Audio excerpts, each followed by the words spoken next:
And we are live. Hello, ladies and gentlemen. Welcome back to another edition of MovieCast. I am your host, Dana Abercrombie. I apologize for my hosting skills, but I am joined by Richard Bailey Jr., who is much better than me. Hello, Richard. How are you doing today? I'm doing pretty good, Dana, and I wouldn't say that I am a better host. I thought you've been doing an excellent job, and I'm sure that the fans will agree. Do you have such faith? I don't know.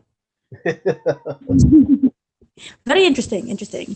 So we shall just jump right into this. We have a couple news stories that we're going to get into, and then we're going to talk about our big story. American Horror Story has officially ended, and we have different feelings about that.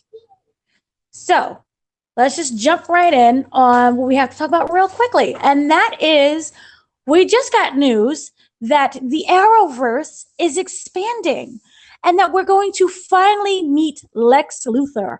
I know that I was pretty kind of excited about this. We already got Superman. Why not have Lex Luthor? And also, on top of this news, we just found out, well, not just, but yesterday, just, that John Cryer, Mr. Ducky from Pretty in Pink, and Alan on Two and a Half Men will be playing Lex Luthor. So I immediately burst into laughter about that. I don't know about you. How do you feel about that, Richard? It's I didn't know that John Cryer still makes comedy shows because I mean Two and a Half Men was a funny show. It's a little raunchy, with Charlie Sheen's involvement, but I don't necessarily know if I agree with that casting, but I am curious to see how he looks in the role. Um, I just would have thought that maybe they would have tried to go after somebody because I mean, when I look at this guy, I'm not thinking that this is a serious threat. I'm thinking that this is you know, I look at him and I want to laugh. So I'm curious how they're going to make him look as Lex Luthor in this particular role. But I guess I can't really criticize until I see what the end result actually is. I'm salty because I always think the role should have went back to Michael Rosenbaum, who was Lex Luthor in the Smallville TV show. And I know that he campaigned for him to come back and be Lex Luthor, and I know he was amazing as this, but I'm trying to keep an open mind about it. I have to see it until I can actually feel anything for this at all.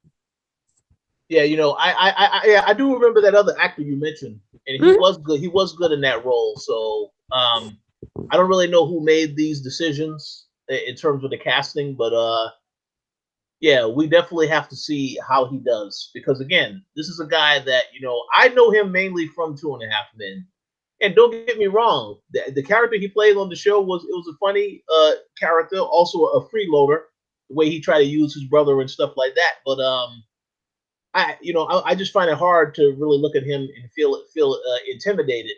But again, maybe they can do something with him that will make you fear him. I mean, I don't know. We'll have to wait and see. We're gonna just have to wait and see. But I will say this on a positive note: this is much better than Jesse Eisenberg. So, yay! Good. Yeah, I agree. I agree. Social Network. Social Network. That was his performance made me anxious. He was anxious. I felt anxious. It was like a combination of too much caffeine mixed with meth. I didn't like it. I'm happy that he's not in it, but it has nothing to do with the other 20 DC Universe movies that we'll get with him probably still reprising his role as Lex Luthor. So, yeah, good luck to John Cryer. I just don't suck. Just try not to do that. And yeah, agreed. I know that he mentioned to the DC Universe prior. He played someone's family member on someone's production. He appeared. Okay, he appeared in Superman. What is it? 4 Quest of Peace as Lenny Luthor. So that's his connection to. Yeah, he played Lenny Luthor. So good for him. And I also know that next year he's gonna voice Felix Faust in multiple episodes of Justice League Action. And he also, remember, was in Guardians of the Galaxy 2 as Mardex. So he knows. I get just don't suck. So he's technically already a Luthor. So good for him. I know that he made a statement saying like it's a dream role, but don't all actors be like, oh, it's a dream role when you're being cast as someone as like an iconic character. So I'm very happy for him. And then also remember, he is going to appear in season 4, and his role will start very soon. I believe it's like the 11th episode of Supergirl. So wow, good okay. to him. I hope it works. That definitely is soon. I didn't know it was that soon, so that'll be interesting. That will be very interesting, as you say. Stop. We got an update on the Flash movie. I know this is something that you're waiting for, because after you saw Justice League, you was like, oh my, I need that Flash movie.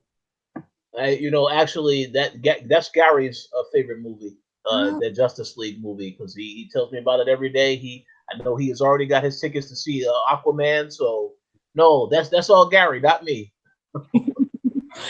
Funnily enough, though, in Justice League, it wasn't as bad as people. For me, it wasn't as bad as people made it out to be. My issue was that I really wish that it was well paced and that we would have gotten a Flash movie first before we just jammed everyone together. And what they did have of him in the movie was a detriment to his acting skills, because we will talk about him later on about when he was doing the Fantastic Beasts. But his acting, as we all know, well, at least for me, I think he is superb. I loved him ever since Perks of Being a Wallflower. And the deleted scenes from the Justice League movie where they have him racing through, I forgot which city it was. I think it's Metropolis. I'm not sure. I'm probably getting it wrong. If it's not Gotham, then it's Metropolis. I don't know. But him racing through the city, trying to save Iris. So I know that scene was very, for me, even though it was like a 1 to 2 minute scene, and even though they cut it out, that was way more captivating than what we got in the movie. So hopefully the movie doesn't suck. Ezra Miller wants us to know it's still going on, even though it's had a very tumultuous pre-production phase, and that it was supposed to be coming out, I believe, earlier. It's been pushed back several times, and I know that the production for what it is now is going to start in 2019. It was originally supposed to start in 2015. So 4 years. It's like a whole college thing right there. But he was able to speak about it, and he said that it is going to be an effing crazy dope Flash movie. It's one of my great life dreams. And just the fact that we're on the way, anyone who knows about Barry Allen knows he may arrive late, very late, but once he gets there, it's all solved. We have to trust. So he's just basically saying, I'm not always there when you call, but I'm always on time. Baby, give me your all. Baby, be mine. Yeah, Sean. So there is one quick question I want to ask. So this movie, he said he's gonna start shooting in 2019. So what movies are left? I mean, I know we're gonna get Aquaman next month. Mm-hmm. Wonder Woman, I believe, is also in development right now. But what other movies are coming besides those two and the Joker movie that isn't related to the universe at all? No. Okay. So the Joker movie, for some reason, I feel like I have to talk like this. The Joker movie, I may be the only person on the planet who has faith in this movie. I'm sorry. All of the clips that they've shown just looks fabulous. The Joker movie, I believe, comes out in 2020. Okay. I know that we have Wonder Woman definitely coming up. Actually, no. That Joker movie that Joker movie is October next year. Get all of your life. Well, once it's pushed back, it'll be in 2020. You heard it here first, guys. It's gonna get pushed back. My prediction. So, okay, so 2019 October. We'll just, leave a little check mark for that. we'll swing around in October to see if it actually releases that date. But yay!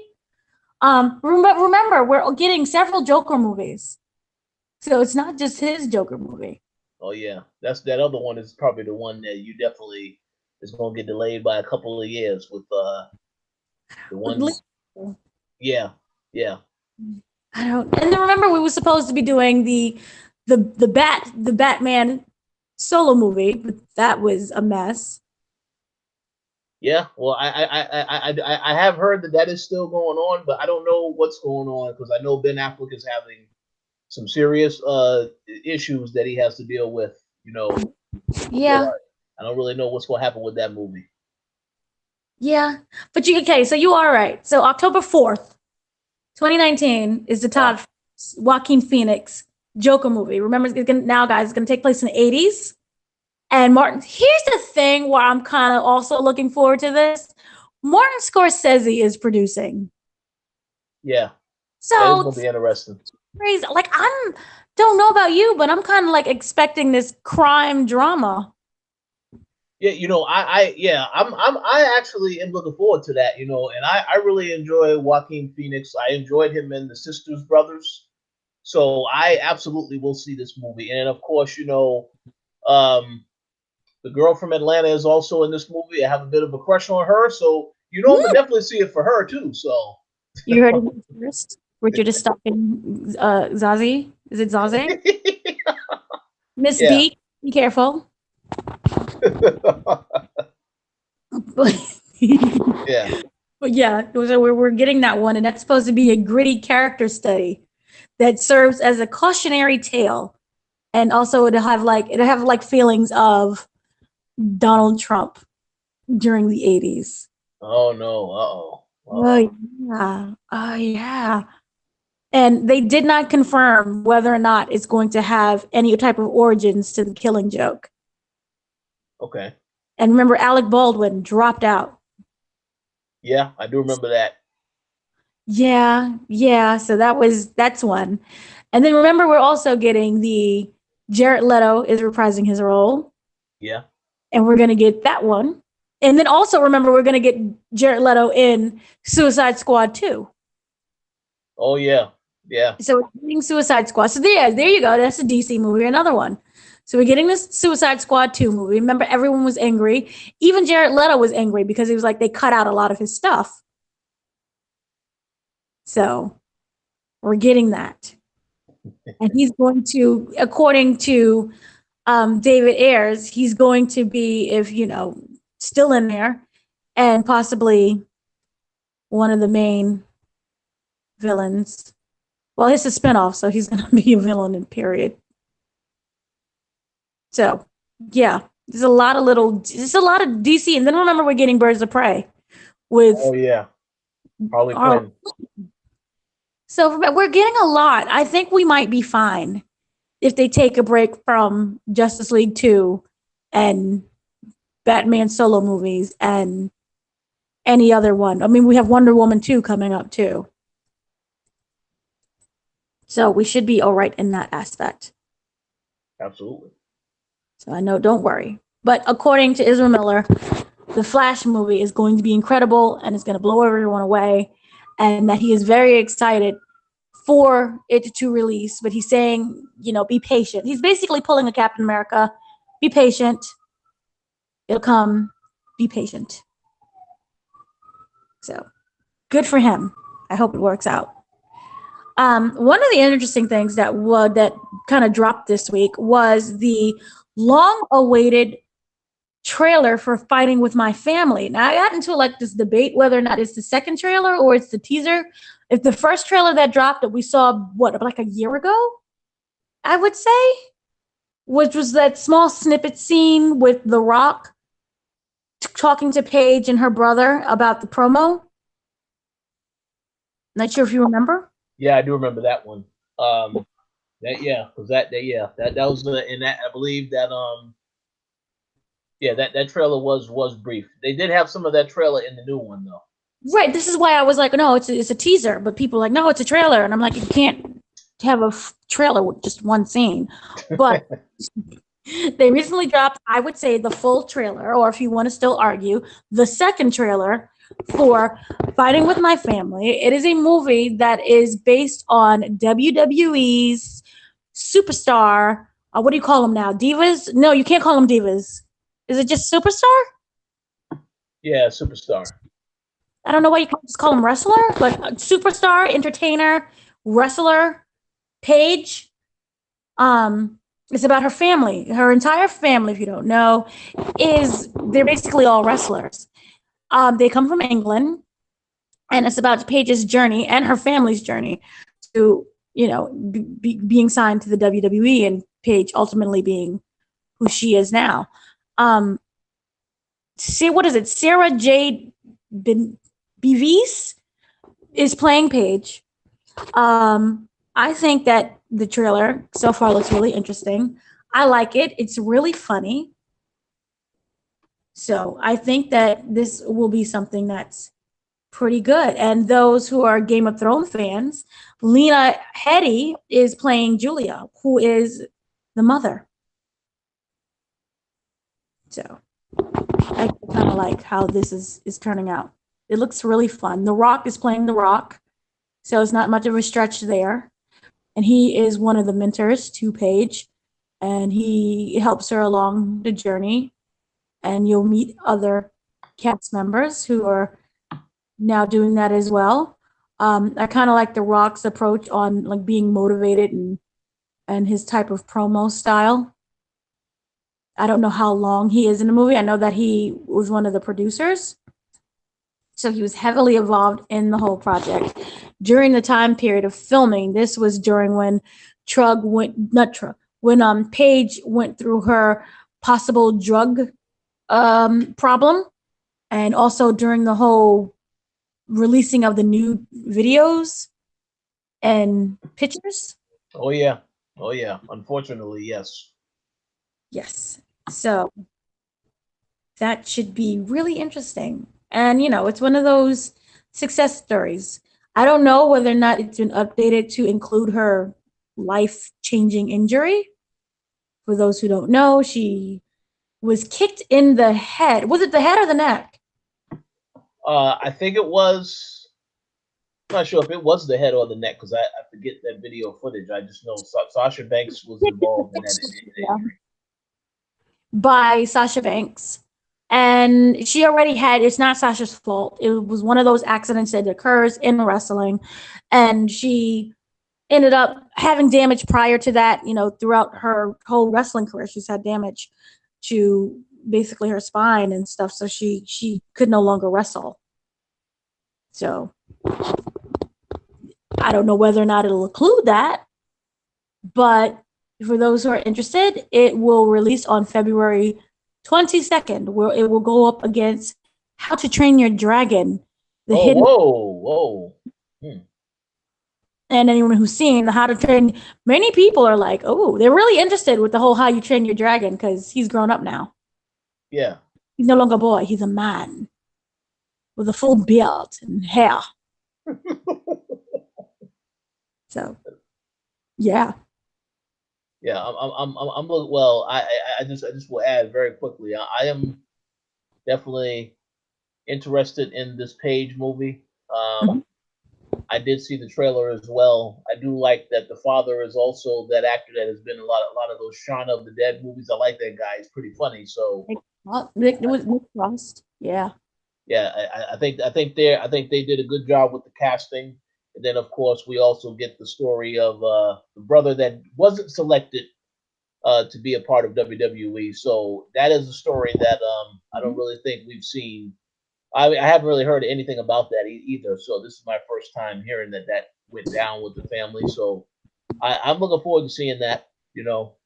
Maybe try to get some insight as to what this character is doing now, because he isn't obviously in WWE. So I don't know if he's still wrestling or what. But yeah, I will say when I saw the first teaser, I guess you could say, I was a little intrigued, but I didn't really understand what the deal was with the movie when it was coming out, so on and so forth. So to now finally see this other trailer, which has a lot more information, you get a better idea of what the film is going to be about. I definitely will check it out.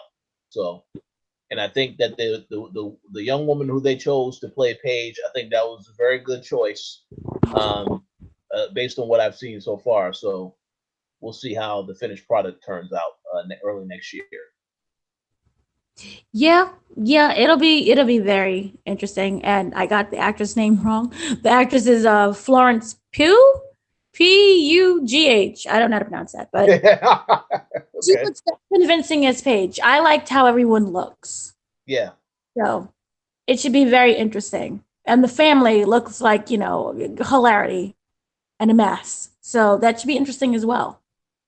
I just wonder Absolutely. if it's going to be like a comedic type of thing because there were I a lot of like serious things that went on in that family. So I just don't know the tonality of it if they're going to try to mix it up. I do believe that the whole thing with The Rock, even though he was very instrumental with Paige's life, that very first trailer or first teaser trailer, I don't know if they was trying to reach fans who aren't wrestlers. So if you put The Rock has basically crossed over so far that, believe it or not, there are people who don't know that The Rock was originally a wrestler. I remember when he came back a couple years ago, a lot of kids was like, "Why is The Rock wrestling?" Well, they didn't call him The Rock; they called him Dwayne. Why is Yeah. Dwayne Johnson trying to be a wrestler? That's how far removed he is from his wrestling career. He's just seen as this big movie action star. So I hope it doesn't suck. Well, we'll see about that. We'll see. I don't know. I have no faith in anything. It looks, and it looks like a small independent movie that's not going to be too long. So fingers crossed. Yes. So moving on, we have, of course, the weekly box office, which is so surprising of who is number one. Oh my God. Uh-oh. I can't even guess who is number one. Oh, darn. So coming in at the number one spot is Smallfoot. Dun dun. No. Yeah. I'm about to say you gotta be joking You if know, that so is number one. it resurged again, and then somehow it just shot all the way up to number one. No, obviously the number one spot is just small independent movie from this really small independent company called Warner Brothers. Brothers and their name Warner. They just started. They're really trying to get their foot wet in the industry. So they went out and they produced this small little independent film by this little indie author named J.K. Rowling. Maybe it's Rowling. I'm not even sure what her name is, but it's something about beast and there's a crime somewhere and everything is fantastic. But yeah, those who already know, Fantastic Beasts, Crimes of Grindelwald, obviously number uno at the box office. Duh. It pulled in a lot of money. Hmm. Lots of money. Friday, it originally pulled in 25 million. Then Saturday, it pulled in 21 million. Then Sunday, it pulled in 15 million. People are still seeing it already in the theaters. A lot of mixed reviews. I loved it. People just stared at me like I was stupid because they really hated it. A lot. So they opened with a grand total of, well, 3-day total of $62.2 million. Yay! Wow. And Okay. they're 200 million, and obviously they're going to easily surpass their 200 million budget. I just want to say I'll be very curious to see where that movie's going to be next weekend because you obviously have Wreck-It Ralph 2 and Creed 2 coming out in a couple of days. So I'm curious if that's still going to be number one or if Wreck-It Ralph is going to overtake it. I mean, we'll see. I really don't know why people are excited for Creed 2.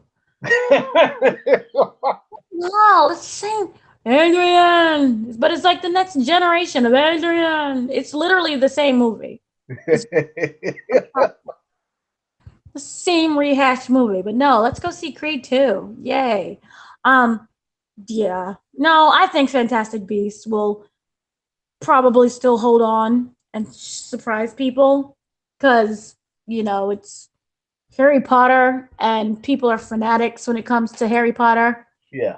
So I don't know. It may really be a toss up, but I do if I see it as Fantastic Beasts probably still being number one, then Wreck-It Ralph, then Creed 2. Yeah, that's possible. So that's possible. Definitely Creed 2 is going to be in the third place, probably. Maybe it's me and I'm biased. I liked the first one, don't get me wrong. I really did like it. I liked it much better than the original Rockies. I'm just not a Sylvester Stallone fan. Yeah. But Ryan Coogler's not there. He didn't write it. He didn't direct it. You know, it's the guy. Adrian! Stallone's writing and his directing style. Then this is the movie for you. There's already been a lot of mixed reviews that have come in. If you don't care about reviews, still do you, boo boo, and go see the movie. Go see it. You may love it or you may hate it. So, yay, Adrian. But number 2, kind of still surprised me, is The Grinch, which is at 38 million, which now their grand total so far is 126 million with just a $75 million budget. So they should made this money back. It's good. It's fine. Dropping to the number 3, because it was number 2 last time, is Bohemian Rhapsody. So we're still Mamma Mia for $15.7 million it pulled in. So it's already made 127 million. So it's doing good.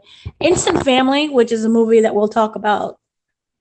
Did we talk? No, I talked about it already. I really liked it. I really found myself liking it, and I'm happy some people saw it.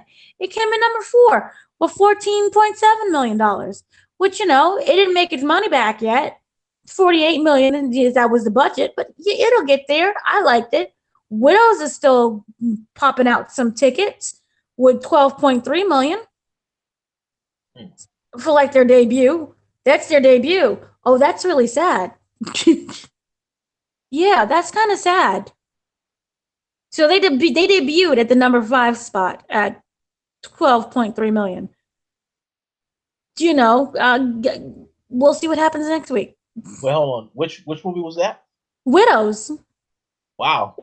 Yeah. Well, you know, okay. Well, I'll say something about that later because I did see that. But yeah, that's I would have thought that would have been a little bit higher on there, but I guess a lot of people just decide to skip over it, you know, to see Harry Potter instead.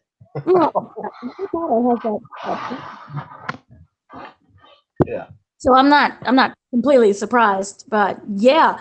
But surprisingly, speaking of surprises, your favorite director and writer and producer and Medea star, Tyler Perry, he is at the number 10 spot with Nobody's Fool, still in there.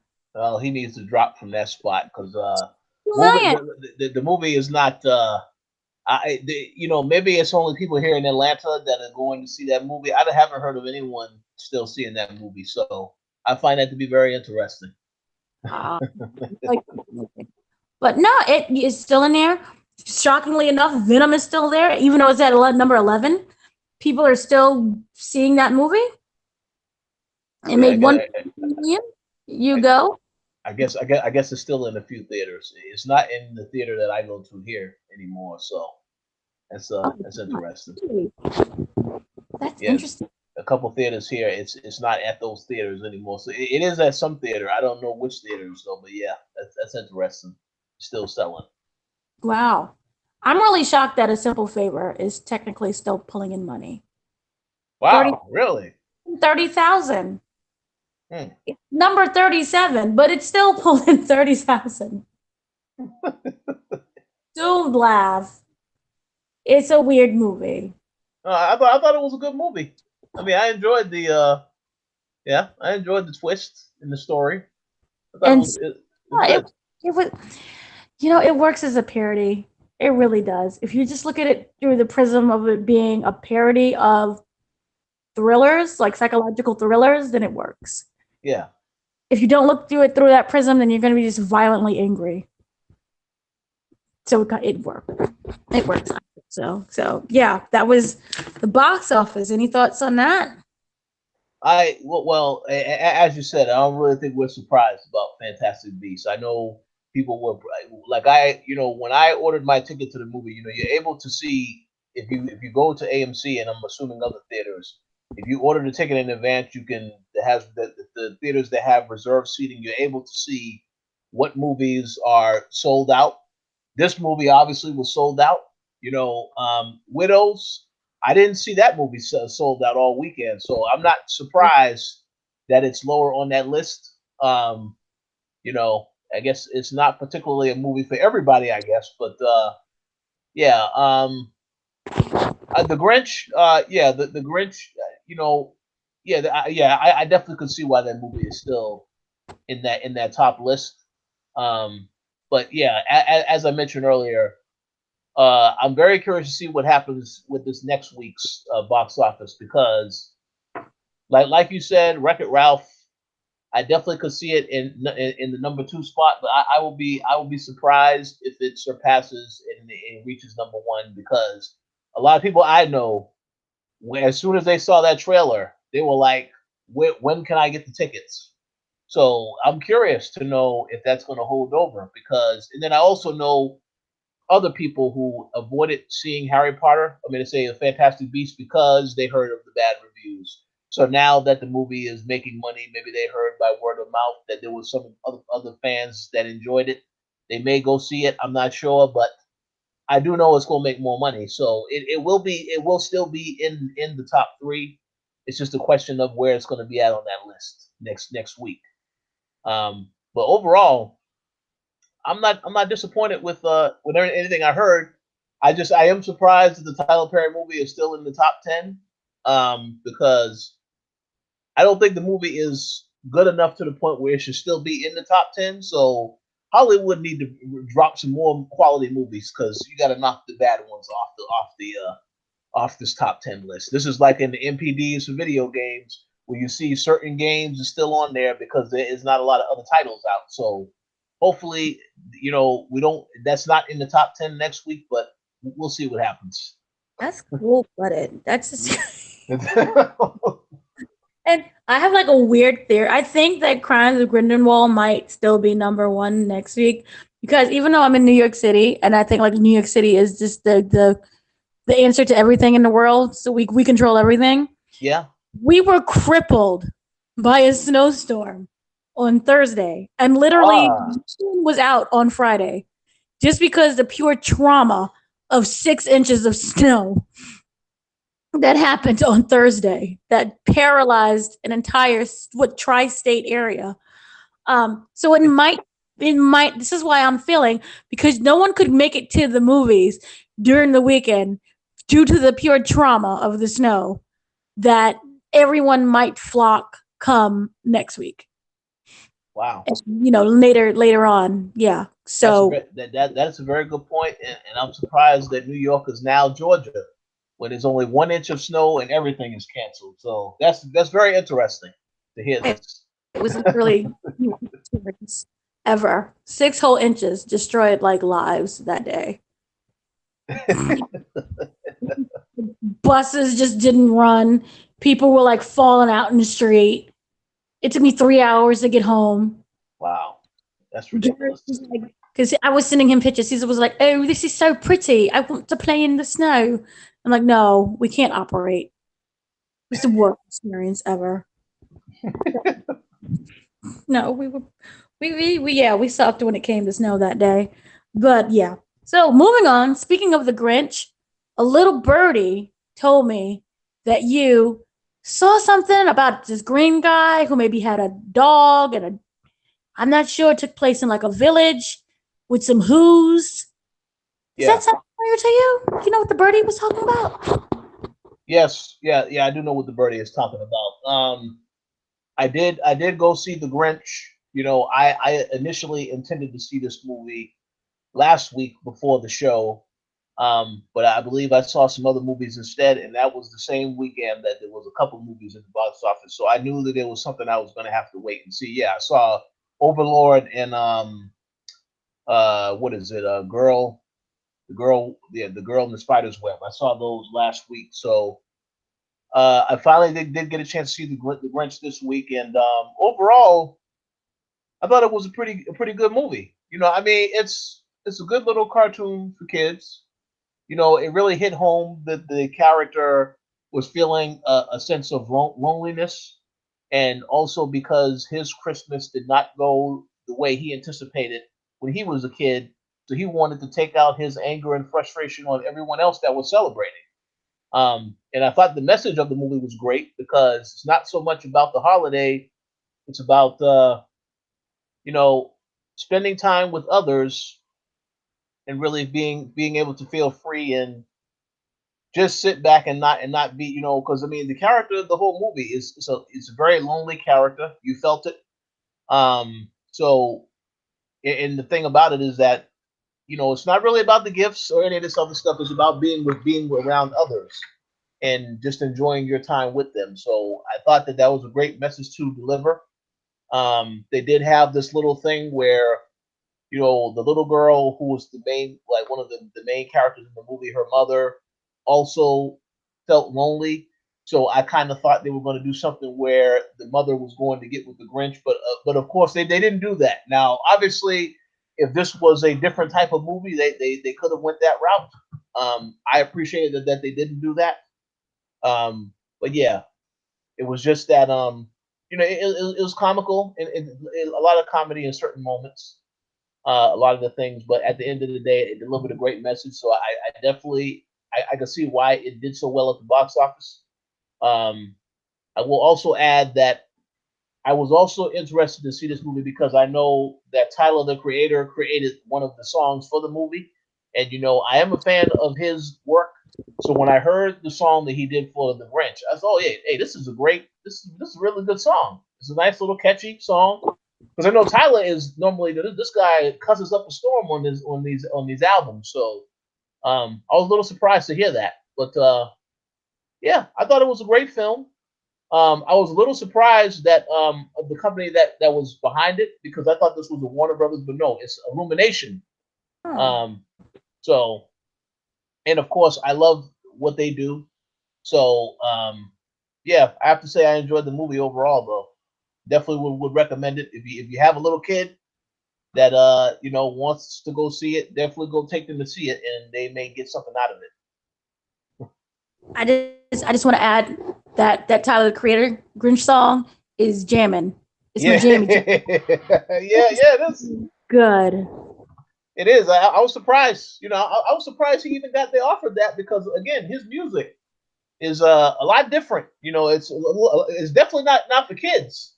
All of it definitely is not for kids. So that's why I was surprised. But I'm glad that because I mean he's very talented. So he did a good job on You that got song. little kids to sing the little hook. Oh yeah, yes. My jammy jam. It's really good. Wait, so what question though? In this version, was consumerism a part of the storyline? Because I know previously the Grinch never hated Christmas. He hated the consumerism aspect of it. So is that included or did they like rework that? This is a great question. I mean, there was certain subtle hints of the consumerism in it, but for the most part, they really framed it. Whereas everybody was just so happy about celebrating Christmas, like there was a character in the movie that went out to go get this massive tree to bring back to the actual city because they just had a huge tree in the city that they put lights on. So of course, the Grinch, not a fan of Christmas, when he saw that that tree went up, he said, "Oh, I got to take this tree down." And even when he tried to do stuff, I mean, it wasn't really as successful. But of course, um, spoiler alert for those that didn't see the movie, when Christmas was about on Christmas Eve, he did dress up as Santa Claus and went to everybody's house and stole the Christmas tree, all their gifts, everything, because he wanted to be the one to enjoy a Christmas because the whole thing is that when he was a kid, he went, when everybody else was having Christmas, he went into the room where the tree and gifts were supposed to be, and there was nothing there.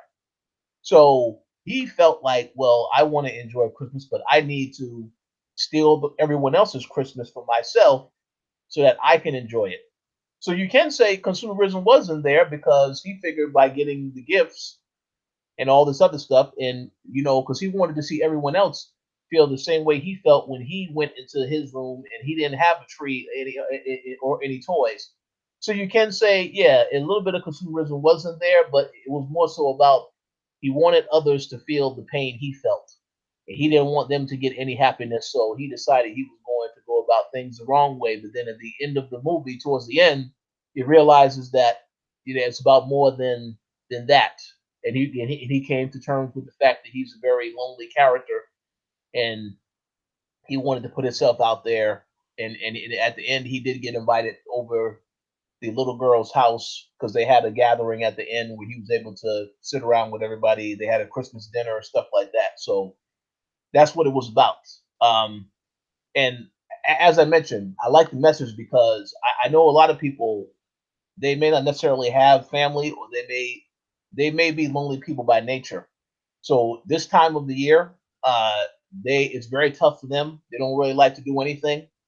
They really don't want to be associated with those that are doing holiday celebrations, so on and so forth. So I think that the movie was great to show that you really should put yourself out there, spend time with others that you genuinely care about or you have a good time with during the holidays, or not just during the holidays, but any time. But in this movie, particularly during the holidays, because it's tough on a lot of people if you don't have anybody in your life, so on and so forth.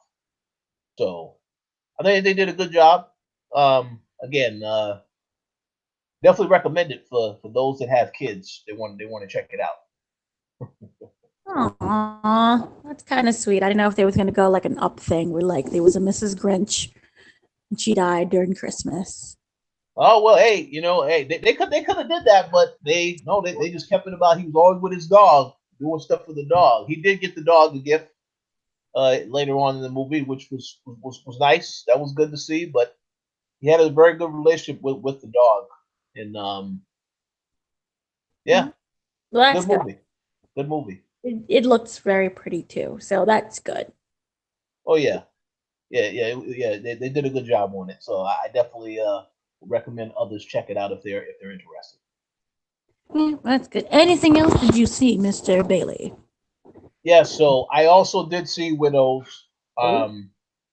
Um, Steve McQueen, I'm a fan of his work. Also, am a fan of when I knew that the writer was the same writer behind Gone Girl. I love that movie with the twist, even though some of that stuff in that movie is a little crazy. That actress in that movie, yeah, they portrayed her as a psychopath, and I think she did a phenomenal job in that role. But See, I never saw her as a psychopath. I saw her as a woman who literally, she was sick of it. She was tired of it. Ben Affleck was a poopy husband, oh and she yeah, just make sure that he got his act together. oh yeah, and by right he did deserve how he was treated because of the fact that he cheated on her, all this other stuff. So I think a lot of that was justified.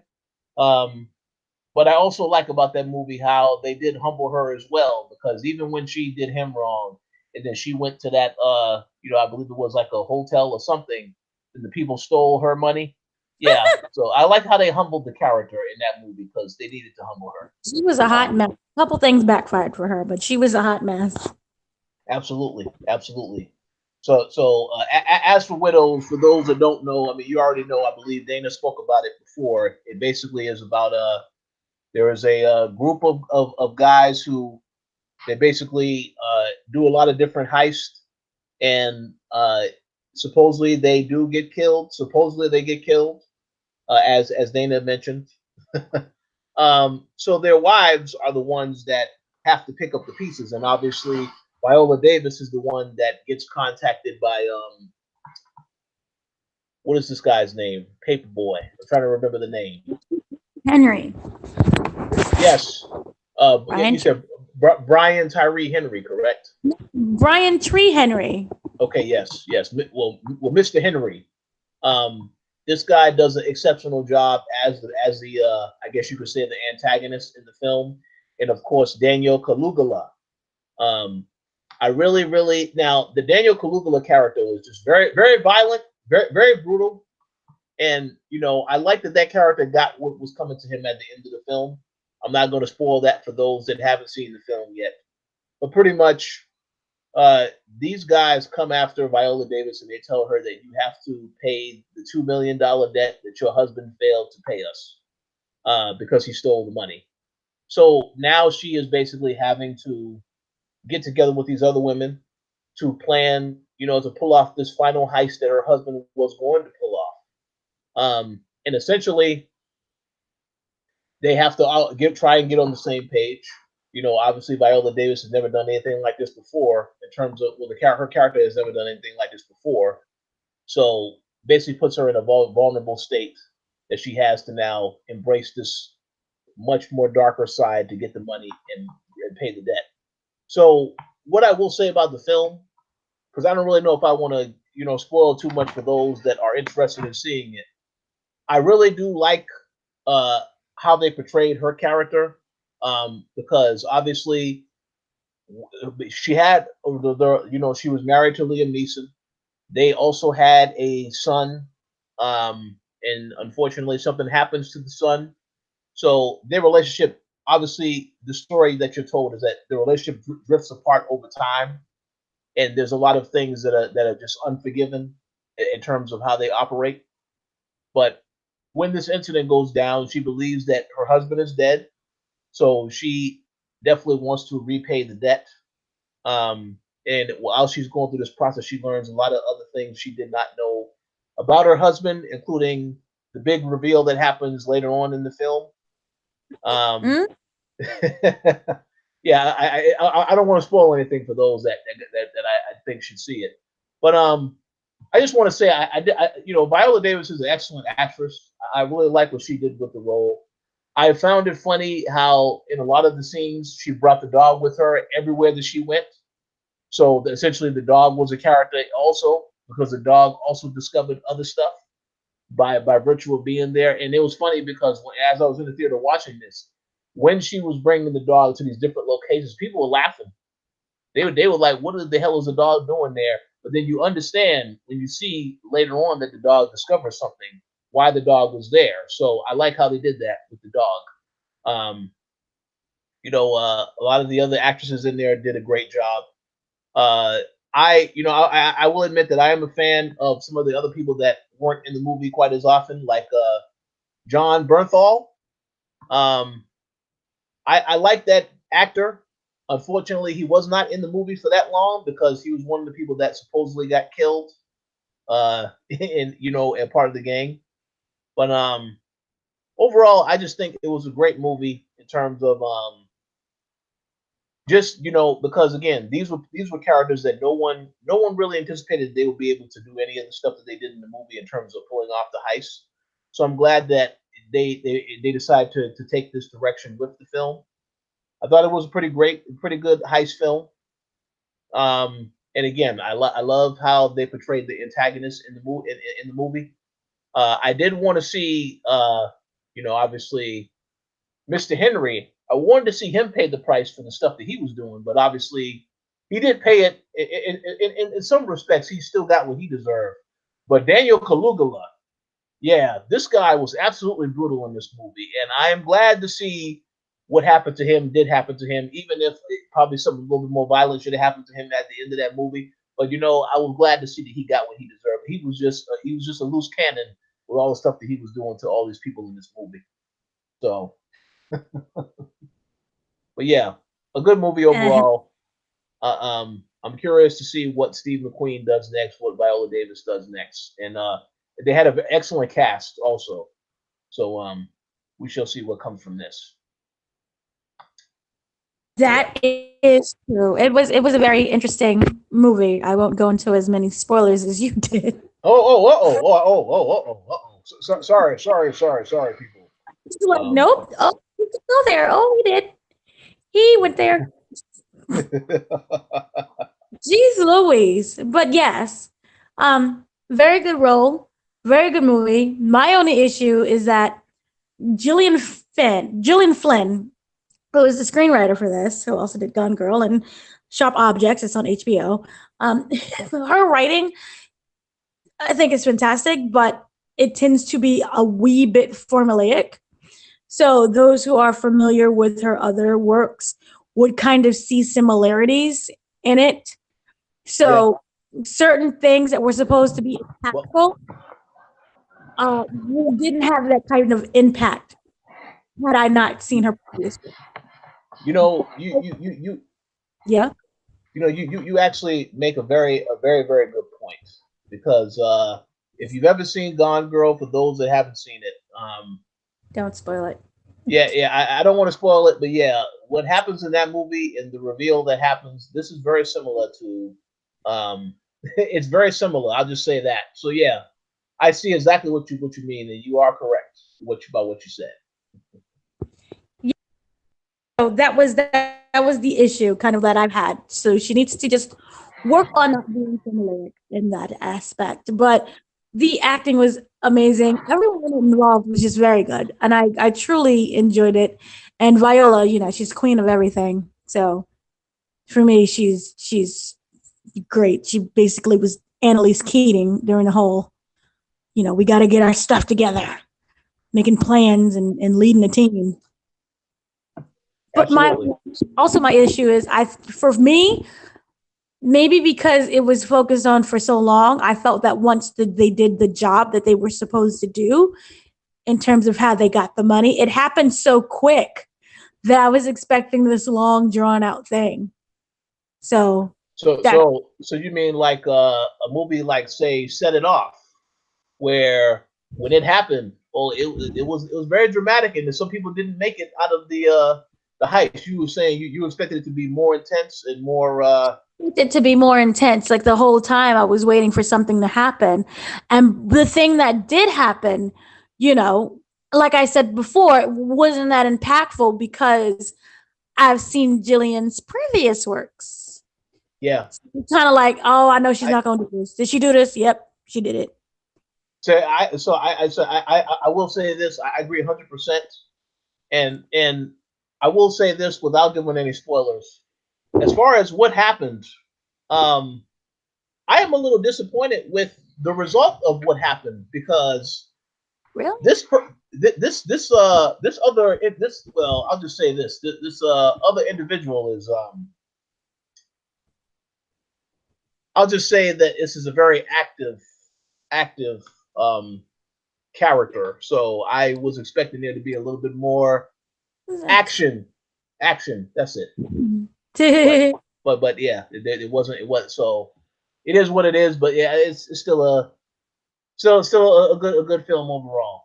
It was good overall, and there are multiple twists in it. There's not just one twist. There are multiple twists that happen. And as for Daniel Kalugula, I love that name, Kalugula. I love how it sounds, Mr. Kalugula.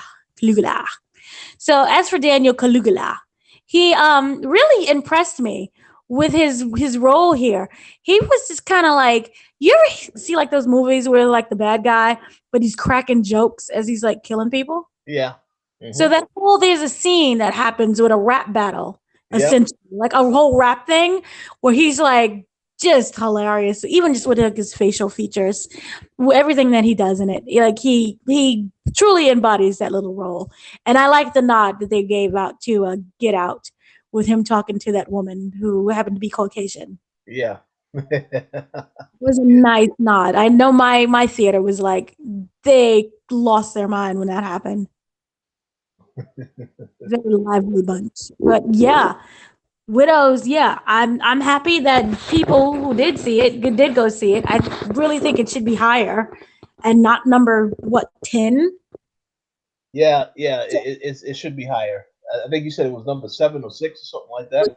Then again, it just really wasn't fair. A lot of movies came out kind of at the same time, and unless you attended someone's festival, then you just got bombarded with Fantastic Beasts, Instant Family, Grinch, and all the other things. So yeah, it was really bad timing, I feel. And maybe it would have worked better earlier in November as opposed to the middle of November when everything is coming out. That's, Oh, oh yeah, because people are trying to release all their movies before the year is out and the holidays and the whole Thanksgiving weekend stuff. So holidays, Thanksgiving weekend, remember Oscar season. Oh yeah. It's gonna start getting like the serious biopics will start coming up now. Where all you do is just cry and be really pensive, and like people who are like art critics are like, "Oh my goodness, this was the greatest movie I've ever seen," and it's just basically nothing happens within 80 minutes. So you're gonna get a lot of that, a lot of convoluted kind of like movies, and some really great movies. And so we'll see what happens later on in December when that starts get rolling around. So hopefully it doesn't suck, but we'll see.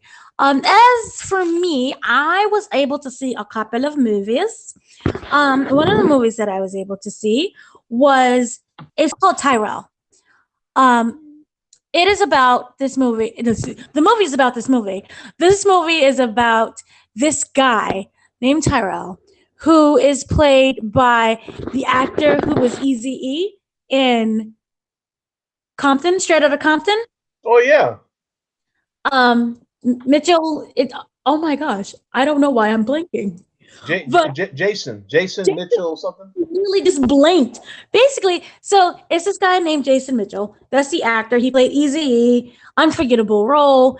He's been in other movies, but Easy E in Straight Outta Compton is like the big one. Anyway, it's this guy. And he lives in New York City. Everything's fine. His girlfriend is coming over and the whole family. And, the house is full of a lot of people. And, sometimes you just don't want to be bothered with people when you just want to like be to yourself and you have to get out of the house. So his friend, who happens to be like this kind of like a white guy, invites him over to, hang out with him during the weekend. He's going to go upstate to Connecticut to be with his friends. It's going to be a nice little house party. You have the woods, you have the house, nothing's going on. Come, relax, enjoy. He goes up there, and it's like literally in the middle of the woods. And everything that can go wrong kind of goes wrong. The car doesn't work, they run out of gas. And his town is populated by, I would say, more Caucasians than there are African Americans. It's a complete opposite than what he's used to in New York City. And so, as a person of color who is kind of stuck in the woods with people who are of Caucasian persuasion, he starts to get a little paranoid. Like, oh, the woods is right there. What's going to happen to me? I could be killed in the woods very easily. I'm with these people that I don't know. He ends up going to the house. It was supposed to be a very small little gathering, ends up being a full-blown thing. He meets this guy and his friends, and they're of a different culture. They're all Caucasian, and they're free spirit, kind of like the college douches that you meet that pay hacky sack, and they really love REM, and they get drunk all the time. There's a lot of drinking in this movie, and they're just up there to go party and just celebrate a birthday. But he starts to feel really uncomfortable. And he gets to the house and, they welcome him with open arms, but they just look a little off and a little creepy. Very interesting enough, one of the guys who plays one of the friends in the movie was the brother in Get Out. Kind of like the creepy guy. So he's in there. So already as a viewer, you're kind of like, oh no, something's going to happen. What's going on? But he goes to the thing, and he's in the house, and it's like a culture clash, but it's not like you're fighting or anything about the culture. It's just when you're just surrounded by a lot of people of different cultures or just different of one culture, then you kind of feel kind of like extra aware of yourself. For example, he doesn't wear his do-rag when he goes to sleep because that's considered kind of like a stereotype. They're playing a game of guess the accents. And it's like, one guy pretends to be an Asian. Another one pretends to be a Hispanic. And, you have the accents. One guy pretends to be a black person and the black accent. And, it's like, oh, I'm trying to be the Southern Louisiana type woman who happens to be African American. So it kind of sets him off a little bit where he's like, oh no, I'm in trouble. So there's a lot of drinking, a lot of talking, and he just becomes really self-conscious about it, and he just really feels uncomfortable. I will not spoil the movie. The movie is not that long, but what it does is it preys upon our insecurities that can turn into paranoia. Through the whole movie, he's trying to essentially escape the house because he feels that they may end up killing him. It's kind of like that worst fear, like, oh no, I'm the only black guy at the party type of thing. And he's stuck literally in the middle of the woods in a car that may not always be working. And he's black. He's like blocked in. So he's like, all right. At one point, he's like, I'm going to just leave and walk home. I'm going to walk literally from Connecticut to New York City. And there's some other characters that come and go. Very interesting. Michael Cera's in it, which I thought was just really, did not expect that at all. But Michael Cera's in it. So like I said, it's one of those movies that preys upon your fears. It makes you, as a viewer, you become very uncomfortable because you're kind of waiting for something to happen. And you kind of feel yourself as Tyrel, where you're like, something is going to happen. They're going to murder me. It's going to be another Get Out scenario thing. You have the guy who played from Get Out as the crazy brother is now in this movie. So I can't spoil anything, but it's a psychological thriller, or maybe a psychological horror. So that was very interesting of a movie. So I really liked it, but I will say, caution, that a lot of people may not necessarily like this movie because of the things that do and don't happen. Yeah, but again, it's one of those movies that preys upon our insecurities, and that will release on December 5th of this year. One of the other movies that I was able to see was was called Front Runner. It's about the true life downfall of the presidential candidate of 1984, Gary Hart. Gary Hart, for those who don't know, was running for president. He was considered the front runner. He was, not sure if anyone remembers, he was our John Edwards. Remember John Edwards? Back in the day, who was running for president. Yeah, I do. And then he kind of like had that horrible downfall. Remember, his wife ended up with cancer, and everyone's since it was really like, sympathetic towards that. He was trying to take care of his wife and running. And then we found out he had an affair while the wife had cancer. And he completely fell from grace. Remember Elliot Spitzer? Not sure if you heard about him, but he was one of those guys who was running. He was part of politics, and he fell from grace because he was dealing with prostitutes. Anyone remember Anthony Weiner, who was running for mayor?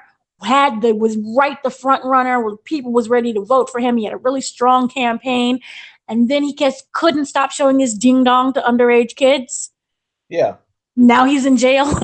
So it's basically, if you haven't caught it yet, it's about a presidential candidate who had an affair and how his campaign went from being the front runner to you suck and now you have to drop out. It's a very well documented story. I know MSNBC, they talked about it in this documentary. That was the first time I heard about it because I'm sorry, I wasn't really paying attention to the politics of 1984. But that's how I found out, was through this documentary. And so what they did is they decided to make a movie about that whole situation. And it wasn't necessarily about, oh, he's just a guy who had an affair. So what?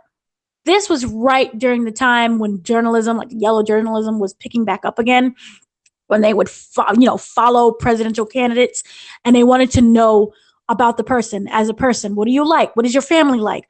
What do you like to eat? Get really in depth with everything that's about you, as opposed to here are the issues, see whether or not you'll vote for this man. Who cares about whether or not he's married or sleeping around or whatever? Sorry. Oh, no problem. Sorry. So it followed this team of journalists, from the Chicago Tribune. Oh gosh, it felt awful. Who basically, they want to get to know him. They want to know more about him. And they're kind of whispers within the campaign that, he sees this girl or he sees that girl and he's a partier. and he may be a cheater. So they get wind of that, and Gary Hart becomes very infuriated and very mad. Like, how dare you ask me these questions? How dare you ask if I'm having an affair? Speak about the issues. If anyone wants to follow me, just follow me. I invite you to follow me. He's very bold. He's very brash. He's very arrogant. And he doesn't believe that the American public cares anything about his personal life or anyone that he may or may not be sleeping with. So they take him up on his word. They start following him, and they discover that he is having an affair, and they confront him about it very, very openly and honestly, and kind of aggressively about it, where they follow him and they follow the woman and they follow everyone in the house, and they kind of confront him right on the stoops. So it's about his downfall of his campaign. My issue was that I appreciated the documentary that aired on MSNBC that was an hour long compared to the movie. The movie stars Hugh Jackman, who embodies the role. I think he is amazing. He truly brought this character to life, and you see like this arrogance. Sorry, I'm creating words that don't exist, but he is very arrogant, and he's kind of like, that guy who thinks he can do anything that he wants to do, and how he clashes with others. But the thing with the movie is that I feel it just paints this very broad stroke over what happens, as compared to the 1 hour documentary that gets really in depth with it and shows you the pure drama behind this campaign. The movie shows you what it's like from the journalist's point of view, but kind of skims a little bit over from Gary's point of view, and they barely mention the wife. And we don't know whether or not it's an open relationship or she's truly angry about it. It's based on a true story, so it talks about what happens with their marriage. Those who don't know, you can easily just Google it. But I did not feel that this movie could have been as impactful as it should have been. I saw the documentary in preparation for the movie, and I was more excited watching the documentary than I was watching this movie. They did not get in depth about everything that happened, and I really feel that they missed the ball at pulling out the drama. This was a very dramatic thing that happened. And it really, you have people who are working on the campaign that believe in you, and this is what happens. And now they had their whole lives set on you winning. And yes, you can say yes so that they can get positions themselves, but the public and the people really believed in this guy, just like they really believed in, say, John Edwards back in the day, that, he is the man that I want to vote for. He is the guy that can change the party and change the country and make it more positive.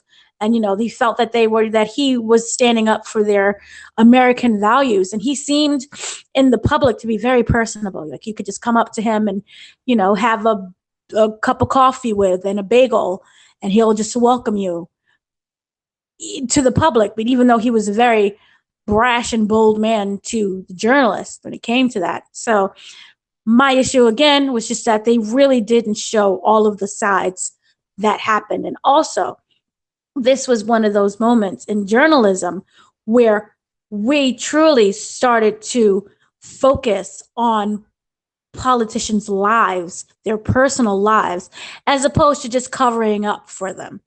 I know when I was watching the documentary, a lot of things that was like, oh, well, whatever happened to John F. Kennedy? We all know he had a lot of affairs, especially, we know the infamous thing with Marilyn Monroe. What I learned was that, yes, they had an affairs, but the journalists and the people really just didn't care that much about it. And so Gary Hart thought that he can be essentially that new John F. Kennedy, where, you care more about my politics than who I'm banging or who I'm not banging. But it just backfired for them. And also, the people who were working on the story were very young. And when you're very young, you want to get your name out there. And so they're very brash type of journalists, and they're willing to get that story by any means.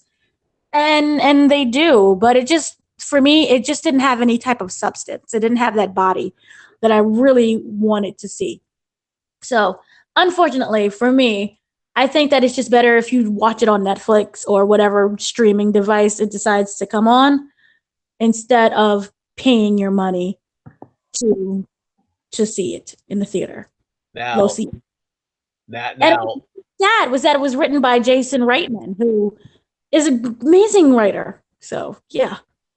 now that is the definition of cold-blooded. You No, said I'm watch not it. Watch it on Netflix. Watch it on the streaming service. your time, save your energy, watch another James Bond film instead. It just wasn't that, it really made me sad about, it just really wasn't that great. Like, I came in there, maybe my expectations were just so high, but how bad are you when a freaking 1 hour documentary that aired on MSNBC is better than your movie starring Hugh Jackman? Yeah. Yeah, it's funny. It's funny you mentioned that because I did see the trailer for the movie. I didn't see the movie yet, but I saw the trailer and I was interested in it because I figured, well, Hugh Jackman is not going to do a bad job in the movie. He doesn't. It's just that he's not given much to work with, and it's kind of like this one note thing that he's just going on with. You don't really get to know Hugh Jackman as Gary Hart. You're just told that, oh yeah, this is the guy, this is the front runner. Yeah, people like him. Here's some affairs. And he's angry for the whole duration of the movie. He's like just yelling at people for literally like 90 minutes straight. That's disappointing. That's very disappointing to hear. It's really disappointing. And Hugh gives it his all, and it takes place in the 80s, so it's that whole 80s style, and they give him that horrible haircut. You got Vera Farmiga in it, who's you got J.K. Simmons, and he's the journalist, and he's literally saying, "Show me the pictures. I need pictures." How could you mess that up? No, that's rather unfortunate. I definitely want to see that. There's one quick question I did want to ask though, before because I'm pretty sure you want to move on to the next topic. I wanted to ask now, in comparison. Obviously, I don't know if this is a fair comparison. How do you think this is compared to the most recent season of House of Cards? Because I started watching that the last couple of days, and I think the season is pretty good so far. Now, I did hear towards the end, though, it gets a little disappointing with how they conclude a few things. But I mean, I'm only at the halfway point now, but I will be done with that. But I was just curious if you have seen House of Cards, it's very strong, and I think the pure beauty of that is because of Robin Wright. Yeah, she's amazing in everything, and it also proves that Kevin Spacey, we love you, kind of. Maybe we don't love you, but we don't need you. I don't want to jump into the Kevin Spacey love-hate thing. I'm uncomfortable, but I will say, and he's been missing, by the way, for a whole year. Fun fact. Oh yeah, well, I understand why that is. We understand why that is. I hope you stay away. Just stay away. But the beauty about it is that it really shows that the show, because the writing is so strong and Robin Wright is just so incredible, that you don't need Kevin Spacey. Okay. And I felt that what's really unfortunate, I know the show has to end because literally, like, what the heck are we else going to do? And the whole controversy thing. And I'm happy that they were able to extend it as opposed to just right out in the show, and people have jobs and families. And, and again, it was a year ago. So it was literally around Thanksgiving time and Christmas. So it was really nice that they were able to extend it for another season. But I don't know, again, I haven't watched all the episodes, but it would have kind of been nice to see her get like a 2-season arc. Yeah. Just, so she can have some flexibility. But yeah, Kevin Spacey is gone, hon. He's been missing for a whole year. And I know that other people have been somewhat disappointed behind it, but also you have to remember that they had to like rewrite the whole season because their main star kind of was running around sexually assaulting children. So for what they had to deal with, I think that they did a pretty darn good job. Yeah. Okay. So yeah. So I gotta finish watching it. yeah, finish watching it and we'll assess that later, and hopefully that it is, it did what it needed to do on a very short period. I'm not disappointed, even though people are disappointed. You have to remember a lot of factors kind of went in. So yeah, I thought again, and to finally answer your question, yeah, House of Cards was much better than Frontrunner. And by the way, Gary Hart, because I failed history multiple times, ran in '88, not in '84. Okay. So yeah, some of that stuff is inaccurate then in the movie too. I'm sorry, I don't. Me and math and history, we don't understand each other. I have failed. I am sorry. I apologize. So yeah, 1988. But yeah, just watch the MSNBC documentary. Okay, I'll check that out. Yeah, I also will check out the other movie because I am a fan of Jason Mitchell. I really love that TV show, The Shy. I cannot wait for season 2 to come back whenever it's coming back. So I will definitely check that out in the meantime. Yeah, that was. Yep. So that wraps up that as we go into segue into the big main topic here. You've been waiting for. I angrily messaged you with like sad emojis and a depression. We have to talk about American Horror Story Apocalypse and the emotional roller coaster that it has put us through, and how I'm fairly angry at Ryan Murphy for doing this to us. So, those who don't know, American Horror Story Apocalypse was its 8th season, and everything is usually always under wraps, so we never know anything until the day of what something is about, and then we still are confused because the first episode is just confusing. But in this episode, or this season, season 8, Apocalypse takes place in the west coast of the United States. So we're basically in California. And it's the near future. I'm going to guesstimate like 2 years into the future. I'm really bad at timelines. Anyway, so it is a nuclear blast that basically wipes out the world. It's horrible. It's ugly. People die. They die in the blast. They die after the blast if you're unfortunate enough to live through the blast. However, there is an underground bunker that is constructed to shelter. Now you have different people. You have people who are like the super rich, figure like your Oprahs, your Bill Gates, your J.K. Rowlings, to the billionaires who can afford room in the shelter, which is $100 million. That's in the storyline. It's $100 million you have to pay per person to be in the shelter. Or people who are possessed or born with very strong genetic makeup so that they can procreate and create a stronger generation of super people. Not sure. Anyway, it follows Wilhelmina Venable, which I just love that word, Venable, who is played by Sarah Paulson, who goes on to play multiple different characters. And also Miriam Mead, who is played by the lovely Kathy Bates. They are basically the commanders of the bunker. We're going to follow Outpost 3. There are multiple bunkers throughout the world, what's remaining of the world. But Outpost 3, these two are the main captains, the commander-in-chiefs. However, they can rule however way they want to. We find out that they're very cruel. And they do a lot of torture to people. And it's very unfortunate. Some people die very quickly. And those who don't follow the rules may or may not end up being turned into stew. It also follows the people inside of the bunker, who is the hairdresser, Mr. Gallant, who's played by Peter Evans, who goes on to play multiple roles. His grandmother, the lovely Joan Collins, who is Evie. There's a talk show host, Diana Stevens, who is Adina Porter. Their son, Andre, who is Jeffrey Boner Chapman. Also, we have the billionaire Coco, who is played by, I love Leslie Grossman so much, ever since she was Mary Cherry. So she'll always be Mary Cherry to me.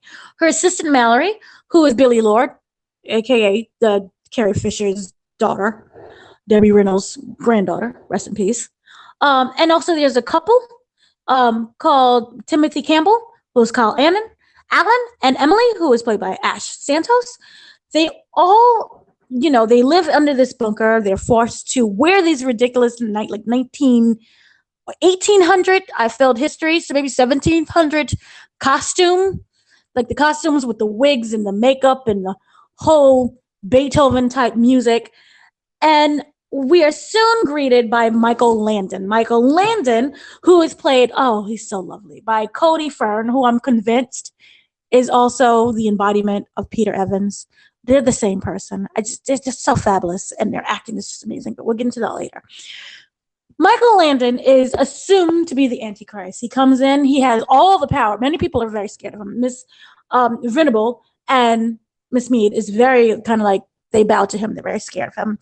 He comes and he arrives to the outpost, and he looks all of like the embodiment of Tom Cruise during Interview with the Vampire, with his coiffed hair and his lovely press shirts.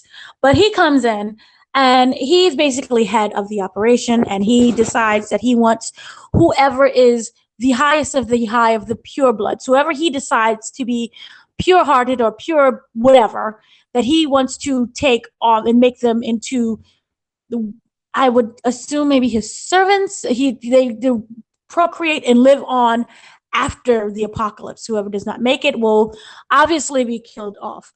However, we soon learn that this is not the true intentions of the plot. This is not his intentions at all, that he is in fact the Antichrist, because the tattoo says so.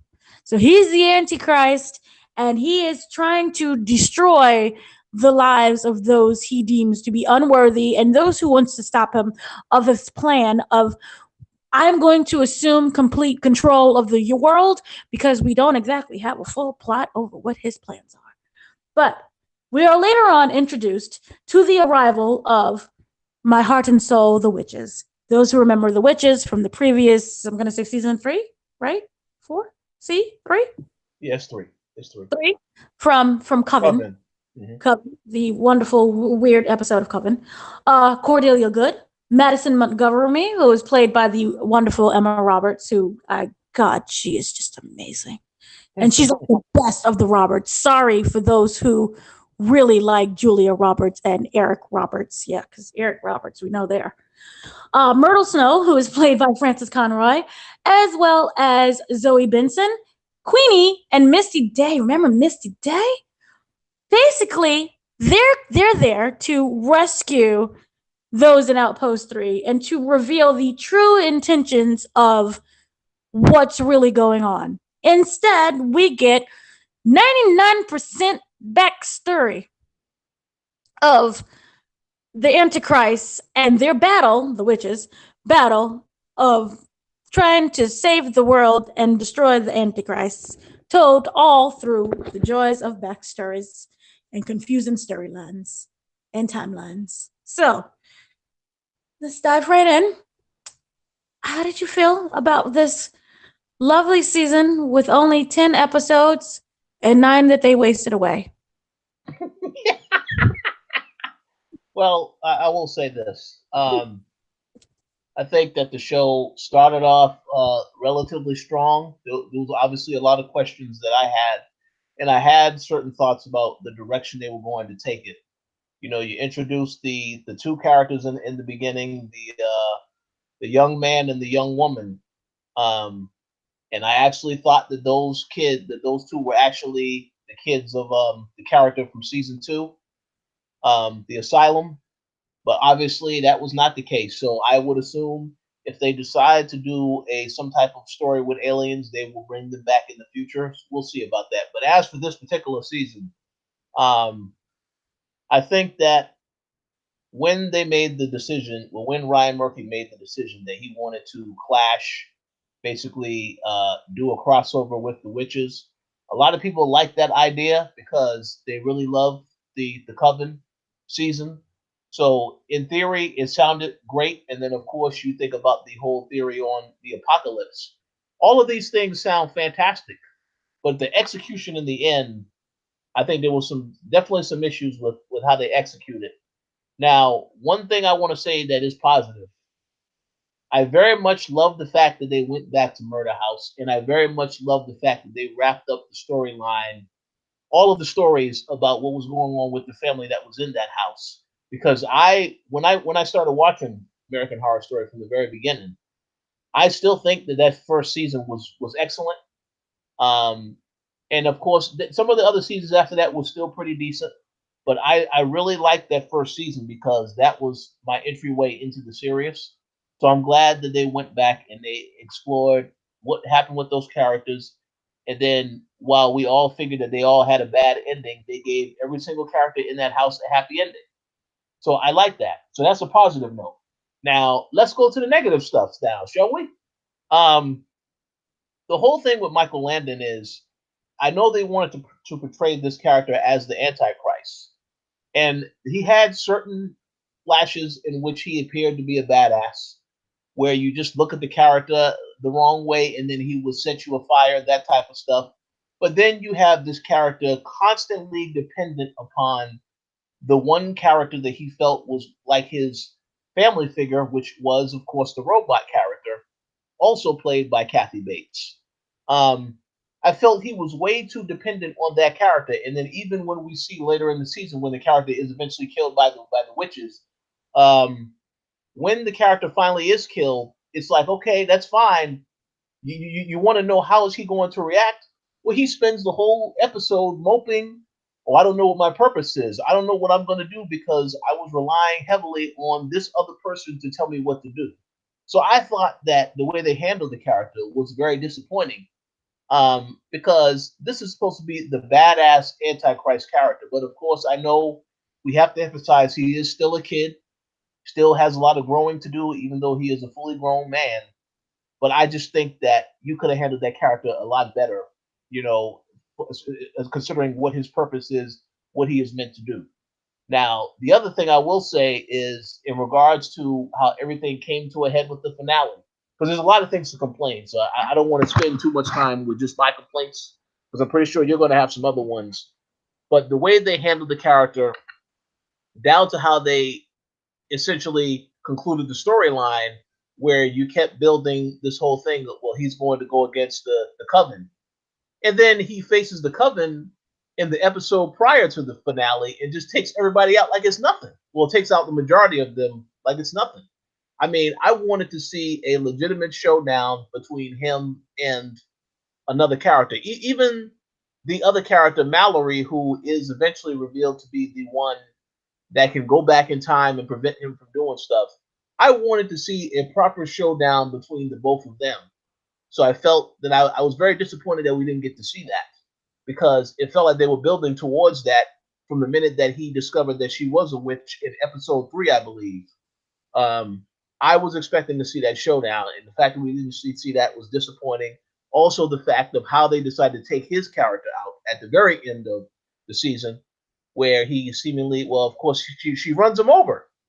I mean, I just, man, I wasn't happy with that. And then, of course, I'm going to get to this, and then I'm gonna give it back to you because I don't want to be saying all my stuff too.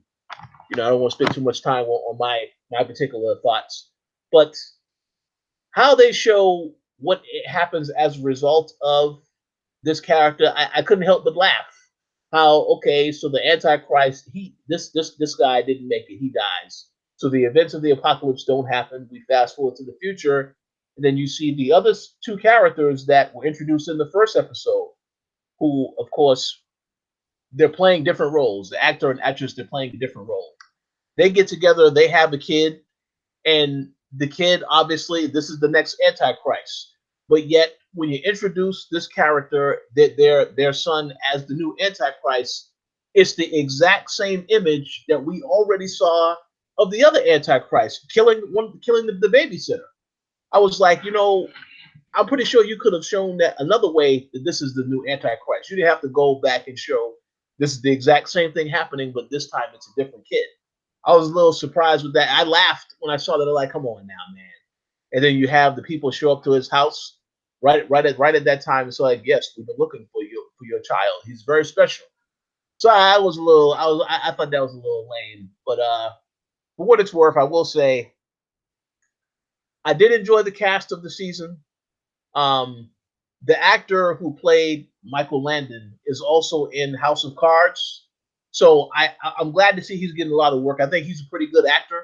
I'm very curious to see him get other roles, though, what he would do in other roles, because I felt like even though this character started out as an intimidating character, as the season went on, really to me, it's just like a little boy who was still crying, I need my mom, I need direction, because I don't know what I need to do. And I was disappointed with that because they could have did more with that character.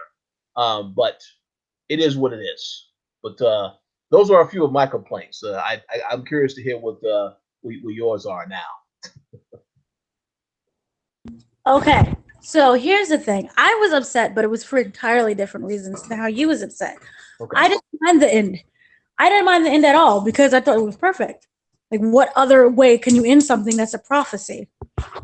That's supposed to happen no matter what.